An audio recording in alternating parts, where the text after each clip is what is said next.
Hi friends, welcome back to Treasure Crafts. ഇന്നത്തെ വീഡിയോയിൽ നമുക്ക് പഴയ ഒരു ടീഷർട്ട് വെച്ചിട്ട് ടീഷർട്ട് യാൺ എങ്ങനെയാണ് ഉണ്ടാക്കുന്നതെന്നാണ് നമ്മൾ കാണുന്നത്. അപ്പോൾ ഇതുപോലെ കട്ടില്ലാതെ ഫുൾ ലെങ്ത്തിൽ ഇതുപോലെ ഒരു ടീഷർട്ട് യാൺ എങ്ങനെയാണ് കട്ട് ചെയ്തെടുക്കുന്നതെന്ന് കാണാം.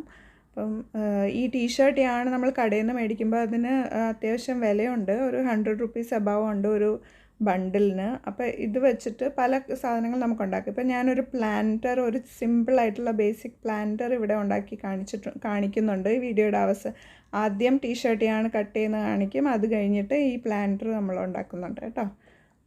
ഈ ടീഷർട്ട് ആദ്യം നമ്മൾ ഇങ്ങനെ ഇതിൽ വലിയ ഒത്തിരി വീതിയുള്ള തയ്യലില്ലാത്ത രീതിയിൽ ഇച്ചിരി സോഫ്റ്റായിട്ടുള്ള ടീഷർട്ട്സ് സെലക്ട് ചെയ്താൽ കുറച്ചുകൂടി നല്ലതായിരിക്കും. എന്നിട്ട് നമ്മൾ ഇച്ചിരി ആ ഒരു 1 ഇഞ്ച് സ്പേസ് വിട്ടിട്ട് ഫുള്ളായിട്ട് അങ്ങനെ ഈക്വലായിട്ട് മടക്കരുത്.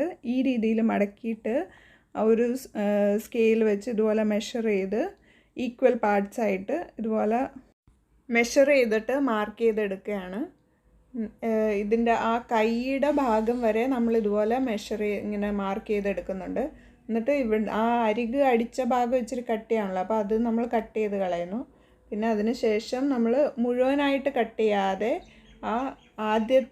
ആദ്യത്തെ മടക്ക് കട്ടാവണം. പക്ഷേ രണ്ടാമത്തെ അടിയിലുള്ള ആ ഭാഗത്തിൻ്റെ മടക്ക് ഭാഗം കട്ടാവരുത്. അതിനാണ് നമ്മളിങ്ങനെ കുറച്ച് ഭാഗം വിട്ടിട്ട് മടക്കി വെച്ചേക്കുന്നത്. അപ്പോൾ ഈ രീതിയിൽ അത് മുഴുവൻ അങ്ങനെ കട്ട് ചെയ്തെടുക്കുന്നു.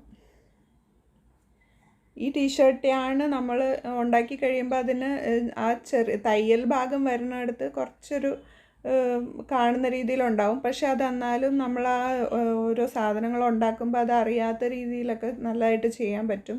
നല്ല ലുക്കുള്ള രീതിയിൽ തന്നെ ഇതിൻ്റെ റിസൾട്ട് വരുന്നുണ്ട്.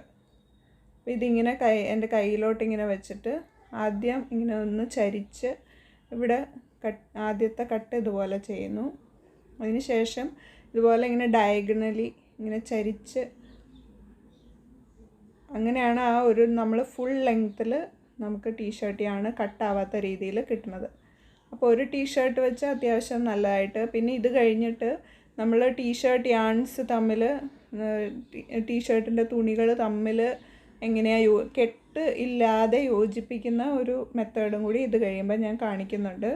ഇതിങ്ങനെ കട്ട് ചെയ്ത് കഴിഞ്ഞിട്ട് ഇതുപോലെ ഈ രീതിയിലാണ് ഇങ്ങനെ ചരിച്ച് കട്ട് ചെയ്തെടുക്കുന്നത്. പിന്നെ നമ്മളിങ്ങനെ പിടിച്ചിട്ട് ഇത് വലിക്കുമ്പോൾ അത് ചുരുങ്ങി അതൊരു കയറിൻ്റെ ഷേപ്പിൽ വരും. മുഴുവൻ അതുപോലെ ഇങ്ങനെ ചെയ്തിട്ട് അപ്പോൾ ആ തയ്യൽ ഭാഗം കുറച്ചിങ്ങനെ കട്ടിയിൽ വരുന്ന സ്ഥലം നമ്മൾ ചെറുതായിട്ടൊന്ന് ട്രിം ചെയ്ത് കൊടുക്കണം. അത് കട്ടാവാത്ത, അത് തമ്മിലുള്ള ജോയിൻറ്റ് പോവാത്ത രീതിയിൽ ഇച്ചിരി കൂടുതൽ നിൽക്കണ ഭാഗം. അപ്പോൾ ഇത് ജോയിൻ ചെയ്യുന്ന ടീഷർട്ടാണ് ജോയിൻ ചെയ്യണത് എങ്ങനെയാണെന്ന് കാണാം. ഇതുപോലെ 2 പീസ് എടുത്തിട്ട് ഇതുപോലെ ചെറിയൊരു കട്ട് ഉണ്ടാക്കിയിട്ട് അത് ഈ രീതിയിൽ ഇങ്ങനെയാണ് അത് ജോയിൻ ചെയ്യുന്നത്.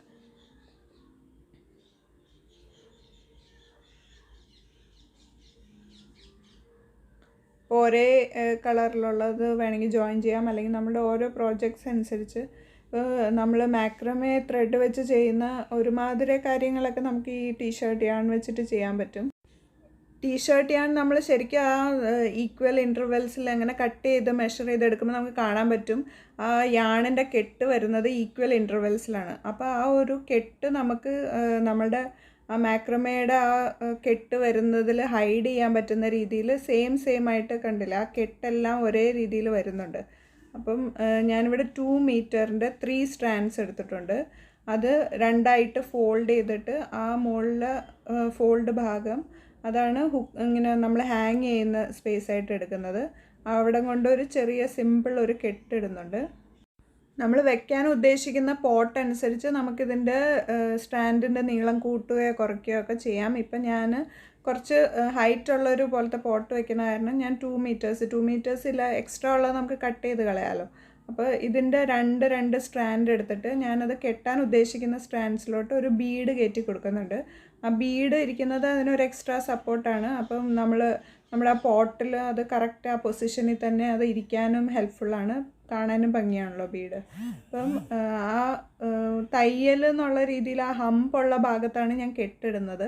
അപ്പോൾ ഹമ്പ് ഇച്ചിരി ഹൈഡും ആവും. എന്നിട്ട് ഈക്വലായിട്ട് അതുപോലെ ചെയ്തു. എന്നിട്ട് ഓരോ ബീഡിൻ്റെയും ഓരോ സ്ട്രാൻഡ് എടുത്തിട്ട് അടുത്ത കെട്ട് ഇടുന്നു. ഇങ്ങനെ അപ്പോൾ ആ ഒരു നെറ്റ് എഫക്റ്റ് വരുന്ന രീതിയിൽ. അപ്പോൾ ഇത് ടീഷർട്ട് യാൺ ആയതുകൊണ്ട് നല്ല സ്ട്രെച്ച് ചെയ്യുന്നുണ്ട്.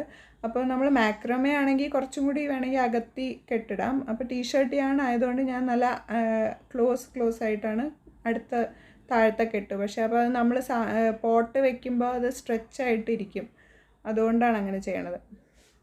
പിന്നെ ഇത് എല്ലാം അങ്ങോട്ടും ഇങ്ങോട്ടും ഒരു ബീഡിൻ്റെ ഇതിൽ നിന്ന് ആ ഒരു നെറ്റ് എഫക്റ്റ് വരുന്ന രീതിയിൽ നമ്മളിങ്ങനെ കെട്ടിടുന്നു. അപ്പോൾ സ്പേസിങ് കറക്റ്റ് ആവാൻ ഇച്ചിരി ട്രൈ ചെയ്താൽ നല്ലതായിരിക്കും. എന്നിട്ട് നമുക്ക് നമ്മൾ വെക്കാൻ ഉദ്ദേശിക്കുന്ന പോട്ട് ഏകദേശം ആ ഒരു സൈസിലെ പോട്ടാണെങ്കിലും മതി. അത് വെച്ചിട്ട് നമ്മളൊന്ന് വെച്ച് നോക്കുന്നു കെട്ടൊക്കെ ശരിയായിട്ടാണോ. പിന്നെ അവസാനം നമ്മൾ അറ്റത്ത് ഏറ്റവും അടിയിൽ മുകളിൽ ആ ഹാങ് ചെയ്യണ സ്ഥലത്ത് ചെയ്ത രീതിയിൽ തന്നെ ഒരു കെട്ടിങ്ങനെ ഇടുന്നു. ഇത്രേ ഉള്ളൂ നമ്മുടെ മാക്രമേ പ്ലാന്റർ. ഏറ്റവും സിമ്പിളായിട്ടുള്ള മാക്രമേ പ്ലാന്ററാണ് ഇത്. 1 മിനിറ്റിൽ ചെയ്ത് തീർക്കാവുന്നേ ഉള്ളൂ.